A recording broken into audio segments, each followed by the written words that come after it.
Ok, gravando. Olá, gente querida, mais uma vez juntos, juntas, para a gente refletir a Boa Nova, segunda ótica da classe trabalhadora. É uma promoção do Movimento de Trabalhadores Cristãos no Regional Nordeste 2. A gente saúda você de perto e de longe, convida a continuar curtindo, compartilhando. A gente pede que continuem curtindo. A gente vê que muitas pessoas veem esses nossos vídeos, mas esquecem de curtir e de compartilhar. Isso ajuda a gente a chegar a mais trabalhadores, a mais trabalhadoras. 19º domingo do tempo comum, 19ª semana do tempo do discipulado e da missão. Um tempo onde a gente vai conformando a nossa missão à missão de Jesus. Aqui ao lado, em nossa companhia, já a presença, a imagem, a força de São José, para a gente lembrar de desejar feliz dia dos pais a todos os trabalhadores que lutam para educar os seus filhos, criar os filhos, cuidar da sua família, a todos que assumem de fato esta missão, sejam pais biológicos, sejam pais que a missão lhes foi dada por diversas circunstâncias, pais que lutam pelo respeito e pela dignidade de serem pais, no caso dos homens trans, pais solos, pais que vivem juntos, dois pais constituindo família, seja qual o formato da tua família, se aí há uma presença paterna, a gente quer desejar muita saúde, muita força, muita felicidade nisso. É claro que a gente saúda a todas aquelas que, num mundo tão desigual e machista, tiveram que assumir toda a liderança da criação dos filhos e da sua família sozinhas. A gente apenas não quer romantizar isso chamando-as de pães. Não existe pãe, existe mãe sobrecarregada. E a melhor forma, penso eu, da gente louvar isso, mas lutar contra esse tipo de sobrecarga, é entendendo essas facetas do machismo e não romantizando. Achar que é bonito porque a mãe faz o papel de mãe e de pai. Ninguém faz o papel do outro. O que a gente tem nessa nossa sociedade são várias famílias onde não há presença paterna, onde homens se negaram a assumir a sua missão e a sua responsabilidade. Diante disso, a gente saúda a todos que continuam assumindo essa grande missão e reza também e pede que todos que continuam assumindo esta missão assumam não só naquilo que é básico, que é prover a família, que é cuidar dos filhos, mas continuem esta missão ajudando a construir uma sociedade menos machista e menos desigual. Que a gente possa educar os nossos filhos e filhas a combater o machismo e a quebrar o ciclo de violência, de machismo, de superioridade. Acho que a presença de José, um homem que não se fez superior, se fez um coadjuvante no projeto de salvação, ajuda muito a gente a entender qual é o nosso papel de paz. Então, uma saudação a todos nós, muita luta, muita força e muita saúde, porque certamente o desejo de todos nós, pais da classe trabalhadora, é pão na mesa dos nossos filhos, é saúde e educação, é filhos com saúde, com vida, com sorriso, né? Filhos que sejam alimentados pela nossa saúde mental também. Por isso é preciso salário digno, mesa farta na mesa do pai trabalhador, para a gente não reproduzir ciclos de violência e de ansiedade e de falta de saúde mental e emocional nas nossas casas. A luta é grande, mas vamos olhar também para o exemplo de José, que é nosso amigo, que é nosso irmão, que é nosso protetor, para a gente seguir na nossa caminhada. O evangelho deste domingo, 19º domingo do tempo comum, é tirado de Lucas, capítulo 32, perdão, Lucas capítulo 12, versículos 32 a 48. Lucas capítulo 12, versículos 32 a 48. Tem um refrãozinho do cântico de aclamação que ajuda a gente a rezar, a bendizer esta palavra. Fala assim: a vossa palavra, Senhor, é sinal de interesse por nós. A vossa palavra, Senhor, é sinal de interesse por nós. Como um pai ao redor de sua mesa, revelando seus planos de amor. A vossa palavra, Senhor, é sinal de interesse por nós. Boa nova de Jesus Cristo, segundo São Lucas, glória a vós, Senhor. Naquele tempo, Jesus disse: não temais, pequenino rebanho, porque aprouve ao vosso Pai vos dar o reino. Vendei os vossos bens e dai-os como esmola. Arranjai para vós bolsas que não se gastem, um tesouro imperdível no céu, onde o ladrão não se aproxima e a traça não rói. Porque onde estiver o vosso tesouro, aí estará o vosso coração. Estejam cingidos os vossos rins e acesas as vossas lâmpadas. Sede semelhantes aos homens que esperam o seu Senhor voltar da festa de casamento, para que quando ele chegar e bater à porta, logo lhe abram. Felizes aqueles servos a quem o Senhor, quando vier, encontrar vigilantes. Amém, vos digo, que ele irá cingir-se, pô-los à mesa e os servirá. E se vier pela segunda ou terceira vigia da noite, e os encontrar assim, felizes serão eles. Sabei isto: se o dono da casa soubesse a que hora viria o ladrão, não teria deixado arrombar a sua casa. Também vós estáis preparados, porque o Filho da humanidade chega na hora em que menos pensais. Pedro disse-lhe: Senhor, é para nós que dizes essa parábola ou é para todos? Jesus disse: quem é, pois, o administrador fiel e prudente que o amo colocará à frente de seu pessoal para lhe dar a seu tempo de comer?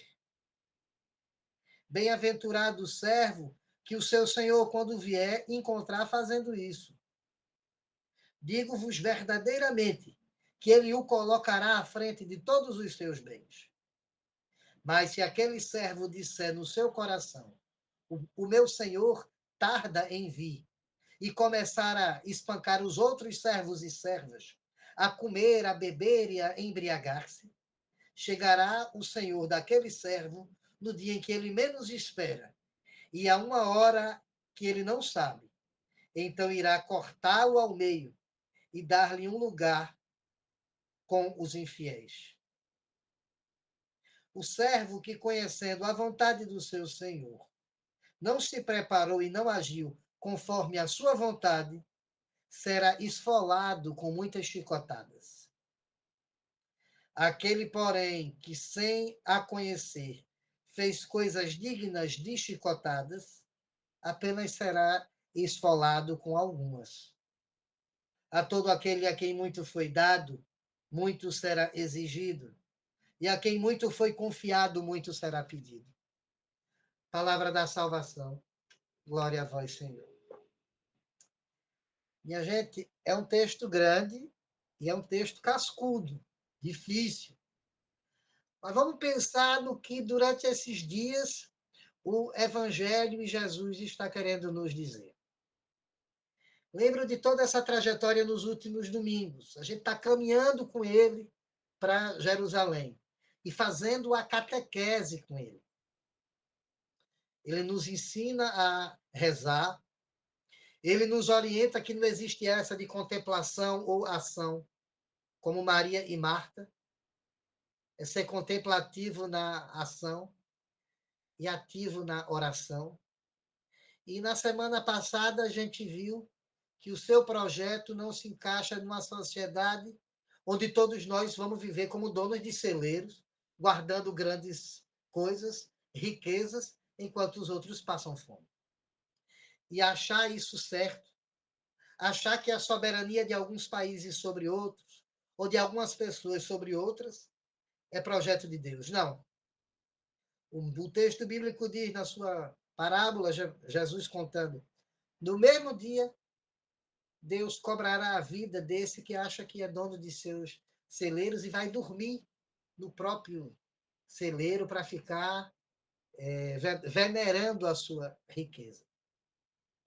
Nesse dia, eu contei até uma história de Santo Antônio, não sei se vocês lembram, uma das histórias que diz que ele pediu para a família ir achar, ir lá no cofre, onde um falecido deixava as suas coisas, e abrisse o cofre para ver o que tinha lá, e quando chegaram lá estava o coração dele, porque o coração desse homem estava nas riquezas.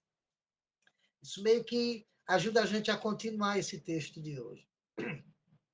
O projeto de Jesus é muito sério, é grande, e ainda traz uma contradição para muita gente, porque até hoje as nossas sociedades, os países, os lugares onde a gente vive, não aderiram ao projeto de Jesus. É um projeto que traz muita contradição, que revela muita contradição de muitas pessoas. De muita gente que se diz cristão e não faz nada que Cristo faria. Como é que a gente vai conseguir implantar esse projeto? Valmir, precisa de muita gente. Precisa de milhares de pessoas. Pode até ser. Mas Jesus começa esse projeto dizendo: não tenham medo, pequeno rebanho. Aquilo que Jesus confia enquanto projeto muito sério, ele confia a um pequeno rebanho. Penso que a primeira coisa que a gente pode fazer nas nossas comunidades, grupos, na pastoral, no movimento, no sindicato, é olhar para o nosso grupo quando a gente estiver cansado e dizendo: a gente luta tanto e não tem nada. É olhar para nós e dizer assim: somos um pequeno rebanho, mas um pequeno rebanho onde Jesus é o pastor. Então, para quem acha que a primeira revolução de Jesus é grandiosa, é algo para trazer um grande caos, Jesus não se coloca como um revolucionário nesses moldes, mas como um pastor, um trabalhador simples do campo. Jesus tem a revolução de um camponês. Ele é o pastor desse pequeno rebanho. E é esse pequeno rebanho que vai ajudar nessa transformação, nessa revolução de justiça, paz e solidariedade. É assim que ele começa o seu texto. Não tenham medo, pequeno rebanho. E o que é que esse pequeno rebanho deve ter e deve fazer? Primeiro, não tenham medo, porque o Pai está dando o reino dos céus a vocês. E aí, como é que vocês vão viver esse reino dos céus? Qual é a primeira revolução de vocês? É a da mudança de vida coletiva, na forma de pensar e de agir. Quais são as práticas libertadoras da gente? Vendam os vossos bens, partilhem, deem esmolas. Procurem um tesouro que não se perde. Onde estiver o vosso tesouro, aí estará o vosso coração. Ou seja, a primeira revolução desse pequeno rebanho, mais do que mesmo enfrentar algumas estruturas de outras formas, é enfrentar as estruturas que impedem o reino de Deus com a nossa prática, com a nossa ação. As nossas comunidades são solidárias. Aonde está o verdadeiro tesouro das nossas comunidades? Aonde é que o coração da nossa comunidade está? Ah, tá só. Não, porque amanhã vai ter uma missa que tal, tem que arrumar as roupas, os coroinhas, não sei o quê. Onde está o nosso tesouro, de fato? É na presença de Jesus, dentro da comunidade, dentro da celebração, mas na vida de cada um e cada uma também? Ou só naquilo que para a gente é plástico, naquilo que para a gente é cenográfico? Aonde está o nosso tesouro? Esse é o mote da catequese que Jesus nos faz. Olha, ele diz, e aí ele vai contando parábolas, que os vossos rins estejam cingidos e as vossas lâmpadas acesas. Semelhante àquela história do Senhor, que foi para uma festa de casamento e quando voltou, encontrou os seus servos atentos. Porque ele mesmo vai colocá-los à mesa e vai servi-los. Olha, o princípio da vigilância que está aí, que é forte, que muitas igrejas usam esse tema constantemente, vigia, vigia. Esse sentido, ele toma um outro significado. Não a vigilância para no dia que a gente morrer para estar salvo. Não. É uma vigilância para a construção do reino de Deus. Que é uma vigilância do serviço. Que a gente esteja vigilante não é parado. Não, eu vou ficar no meu canto quieto, eu não me meto em nada, porque se eu me meter, eu corro risco de pecar. Não. É uma vigilância do serviço, do continuar servindo a comunidade na solidariedade, na justiça e na paz. Porque quando o Senhor voltar, ele vai servir também. Ele não vai sentar num trono só, não. Ele vai servir o povo que construiu o seu reino com ele. Essa, essa é a perspectiva. Por isso é que ele nos lembra com outra situação. Se o dono da casa soubesse que horas o ladrão viria, não tinha deixado ele entrar na casa e invadir a casa. Pedro logo depois pergunta, Senhor, essa parábola é para nós ou é para todo mundo? Talvez sem querer, Pedro esteja fazendo uma pergunta que restringe esse pequeno rebanho. E a proposta é para todos e todas nós. A uns vai ser cobrado mais pela missão que assume, e a outros não. Mas todo mundo é convocado a entender isso. E Jesus não responde. Jesus faz outra parábola. Jesus faz outra questão. Quem é o administrador fiel e prudente que o Senhor vai encontrar à frente do seu pessoal, dando de comer aos seus servos? Há um administrador dos bens, que mais do que cuidar dos bens, porque todos aqueles funcionários já cuidam daquele patrimônio, mas a liderança cuida dos trabalhadores. O texto está lembrando que a liderança, que o administrador, cuida de dar de comer aos trabalhadores. E feliz vai ser esse administrador quando o seu senhor voltar e ver que ele está fazendo isto, cuidando bem dos trabalhadores que cuidam da vinha do Senhor. Agora, se quando o Senhor voltar, quando esse dono dos bens voltar e encontrar o seu administrador comendo, bebendo, bêbado, batendo nos funcionários, oprimindo os funcionários, ele vai ser partido ao meio, vai ser esfolado com tantas chicotadas. A sentença dentro da parábola que Jesus coloca é bem severa. Isso ajuda a gente a refletir que a vigilância da gente é serviço. Olha, semana passada a gente falava sobre problemas muito sérios junto à classe trabalhadora, diretamente ligados aos trabalhadores e trabalhadoras da educação. Esse setor, essa categoria da classe trabalhadora, sofre há muito tempo no nosso país. Porque, além de tudo, com a extrema-direita, se faz uma verdadeira campanha contra os professores e as professoras.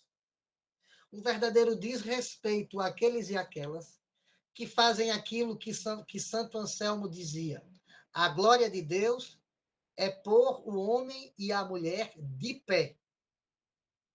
Todo mundo sabe que o termo educação vem de colocar de pé, levantar alguém, ajudar a levantar. Não há nada mais evangélico do que educar. Jesus era o mestre. Jesus era um educador. É o educador do projeto de Deus. Mas quanto a extrema-direita desse país humilha os educadores e educadoras deste país. Até numa grande rede de fake news contra um dos maiores educadores do nosso país, Paulo Freire. E a gente tratava disso a semana passada, o quanto algumas prefeituras humilham e causam verdadeira violência aos profissionais em educação. É horrível isso. É horrível isso. A gente viu o quanto eu citava aqui uma prefeitura, a prefeitura de São Lourenço da Mata, que está em festa hoje, é festa do padroeiro, até tem vários shows lá, foram pagos muitos shows, uma grande festa, mas o quanto é uma verdadeira guerra da prefeitura contra os professores e as professoras. Não respeitando o piso, não respeitando o diálogo e a negociação com o sindicato, que é o órgão responsável e eleito pela categoria para negociar. Eu falei de Goiás também, de um outro prefeito de extrema-direita que expulsou uma professora apenas porque não falou na linguagem que ele queria que falasse. Aqui em Recife, também os trabalhadores em educação, em contrato temporário, estão sofrendo horrores com a prefeitura daqui. O contrato encerra, mas eles dizem que tem que continuar trabalhando, mas a prefeitura diz que os professores têm que continuar trabalhando, só que eles não estão recebendo salário direito e fica nesse desrespeito. A gente poderia passar aqui um dia inteiro falando da violência que várias prefeituras e gestões fazem com os professores, com os educadores. A maioria destas prefeituras que eu citei, aliás, as três que eu citei, todos três se dizem cristãos. Todos os três gestores se dizem cristãos. As festas de padroeiro estão, falam, fazem seu teatro, se dizem cristãos. Alguns deles, não todos, mas alguns deles dizem até a frase Deus acima de tudo, que não é uma frase evangélica. Essa frase não saiu da boca de Jesus. Mas ser cristão, quando a gente está no papel de liderança, de gestor, é ser o administrador fiel, que cuida dos funcionários e dar de comer dignamente a eles, para quando o Senhor vier lhe cobrar, ele dizer, Senhor, eu cuidei do povo, eu cuidei dos trabalhadores que você me deu por confiança. O gestor que não trata os profissionais em educação com respeito que merece, que trata da forma violenta, mesquinha, que os nossos educadores estão sendo tratados. Esse é o administrador que come e bebe às custas dos funcionários e ainda os violenta. E a sentença deve ser bem pesada. Esse deverá levar as chicotadas suficientes. É claro que eu não estou dizendo que, literalmente, a gente deva lixar alguém. Não é sobre isso. Mas estas pessoas precisam ser responsabilizadas. E até, quem sabe, varridas do cenário político. Às vezes a gente enfeita muito, mas estas pessoas são esses administradores que não cuidam dos funcionários. Precisam ser banidas, varridas, enxotadas do cenário político. Enquanto classe trabalhadora, a gente precisa fazer uma grande campanha de responsabilização de todo gestor que não respeita professores e professoras. Gestor que não respeita educadores, não respeita nenhum trabalhador, nenhuma trabalhadora. Porque quando ele não respeita o professor dos meus filhos, ele não me respeita também enquanto trabalhador, ele não respeita as mães e pais de outras crianças. A gente precisa fazer uma grande campanha onde a gente diga: mexeu com os professores dos nossos filhos, mexeu com a gente. E a estas pessoas, como o Senhor, chegando de forma inesperada, o enxotará, a gente também tem que enxotar estas pessoas do meio político. Sejam de extrema direita, como a maioria deles o é, mas seja também como os de centro, de esquerda, que aqui e ali também a gente encontra, com um projeto nefasto para os trabalhadores em educação. A quem muito foi dado, o texto encerra assim, muito será cobrado. A quem assume a responsabilização de gestão diante de profissionais de educação, muito tem que ser cobrado. E quem humilha, violenta professores, educadores, não merece continuar na política. Deve ser varrido, enxotado da política. É preciso que a gente pense nisso. É preciso que a gente volte os nossos olhares para fazer uma grande campanha. Essa campanha não pode ser só dos educadores. Precisa ser nossa. Mexeu com os nossos educadores, mexeu com a gente. Porque a única coisa de fato que a gente tem, que perdura, que consegue quebrar ciclos de violência e de pobreza na classe trabalhadora, é a educação. Então, na ponta da transformação social, na ponta da mudança de uma sociedade nova e justa para a classe trabalhadora, estão os professores e as professoras. Então, mexer com eles é mexer com toda a classe trabalhadora.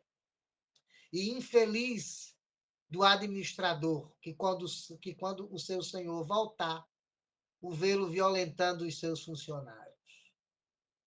Não adianta estar no palanque da missa de Nossa Senhora do Carmo, na missa de São Lourenço, na missa de não sei quem. Não adianta estar tirando foto com Malafaia.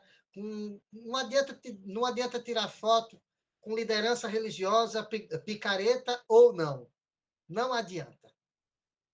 Quando o Senhor voltar e pedir contas, o administrador será enxotado.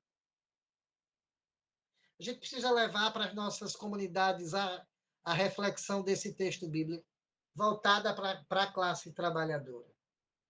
O que é que Deus quer de nós? Nos outros domingos, ele nos falava que a nossa mística deve impulsionar a nossa ação. A gente tem que fazer oração consequente, lá no caso da Maria e da Marta. Depois ele nos ensina a rezar, chamando Deus de Pai, pedindo o seu reino, pedindo que a gente tenha pão digno e nos dando força para reconciliar o mundo, perdoar e fugir das tentações. Depois ele fala para a gente juntar tesouro que vale a pena, e não celeiros aqui, e não se conformar com uma sociedade onde alguns se acham donos dos seus celeiros enquanto outros sofrem. E agora ele nos ajuda a refletir que é tempo de vigilância, vigilância no serviço, porque o nosso Deus, quando voltar, vai servir, vai nos colocar à mesa, vai cingir os seus rins e vai nos servir. Se formos, de fato, comunidades servidoras e solidárias, que guardam o seu tesouro junto à solidariedade, à justiça e à paz.